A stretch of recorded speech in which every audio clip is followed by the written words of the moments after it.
Heart attack இதுக்கு என்ன சம்பந்தம் இருக்குன்னா சம்பந்தம் இருக்கு.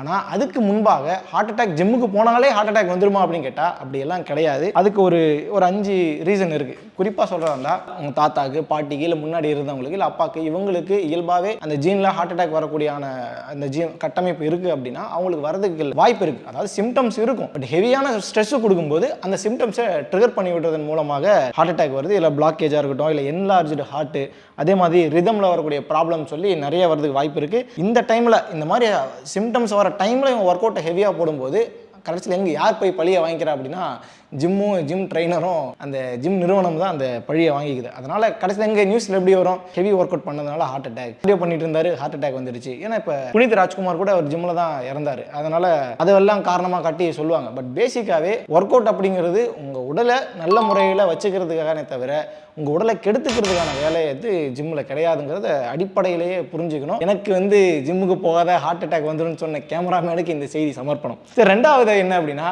ஈகோ லிஃப்டிங்கை பொறுத்த அளவுக்கு தலை விடுதலை அந்தெல்லாம் பாட்டுலாம் போட்டுன்னு வச்சுங்களேன், எவ்வளோ கிலோ வந்தாலும் தூக்கி அடிக்கணுன்ற ஒரு எண்ணம் வந்துடும். ஸோ அந்த டைமில் ப்ராப்பராக வார்ம் அப் இல்லாமல் ஹெவியாக ஸ்குவாட் பண்ணுறது, டெட் லிஃப்ட் பண்ணுறது, இல்லை ப்ரீத்தை ஹோல்ட் பண்ணி அப்படியே ப்ரீத்தை பிடிச்சி வச்சுக்கிட்டு நீங்கள் ஒர்க் அவுட் பண்ணுறதுங்கிறதெல்லாம் கடைசியில் எங்கே கொண்டு போய் நிப்பாட்டோம் அப்படின்னா உங்கள் ஹார்ட் ஃபங்க்ஷனை பெரிய அளவில் அது டேமேஜ் பண்ணும். ஏன்னா ஆப்ஸ் ஒர்க் அவுட்டை பொறுத்த அளவுக்கு நீங்கள் ப்ரீத்தை கண்ட்ரோல் பண்ணாலே சூப்பராக கொண்டு வரலாம். ப்ராப்பராக இந்த விஷயத்தை தெரிஞ்ச ட்ரைனர்ஸ் கிட்ட நீங்கள் ட்ரைன் பண்ணிங்கனாலே வெறும் ப்ரீத் இன் ப்ரீத் அவுட்டை வச்சு உங்களால் ஒரு ஒர்க் அவுட்டை சூப்பராக சாலிடாக கொண்டு போக முடியும். பட் இதையெல்லாம் நீங்கள் ஈகோ லிஃப்டிங்கில் நான் என்னால் இவ்வளோ பண்ண முடியும், அவ்வளோ பண்ண முடியும், நான் இத்தனை வருஷமாக பண்ணிட்டு அதெல்லாம் தேவை கிடையாது. இந்த ஒர்க் அவுட் பண்ணுறதுக்கு என்ன வெயிட் வேணுமோ அதை பண்ணாலே போதும். அதை தாண்டி நம்ம இந்த ஈகோ லிஃப்ட் பண்ணுறோம்னா அது கடைசியில் கொண்டு போயிட்டு கார்டியக் அரெஸ்ட்லையோ இல்லை ஹார்ட் அட்டாக்லையோ கொண்டு போய் நிப்பாட்டுறதுக்கான வாய்ப்புகள் நிறையா இருக்குன்றது கூடுதலான தகவல். ஏன்னா பிகினர்ஸ் வந்த உடனே என்ன பண்ணுவாங்கன்னா வெயிட்டை பார்த்தோன்னே அந்த டம்பிள்ஸ் எல்லாம் பார்த்தோன்னே அதெல்லாம் தொட்டணும்டா தூக்கணும்ன்ற ஒரு எண்ணம் எல்லாருக்குமே இருக்கும். எனக்கும் இருந்துச்சு.